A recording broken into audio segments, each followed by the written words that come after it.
If an unknown person calls you, do not engage. Remember, an unknown number is not the same as an unknown caller. For example, doctors, deliveries, services, businesses, legitimate callers might call you, but they all clearly identify who they are.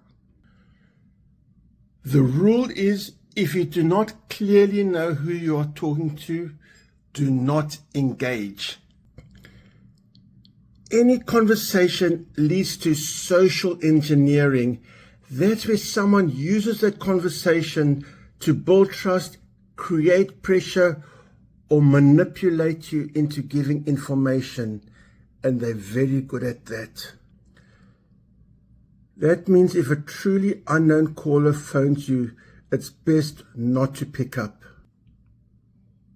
If you do pick up the phone and cannot clearly identify who that caller is, do not continue the conversation, do not confirm your name, do not say yes, and do not answer any questions. Hang up or say, I will call the official number. A real caller will understand, a scammer will not.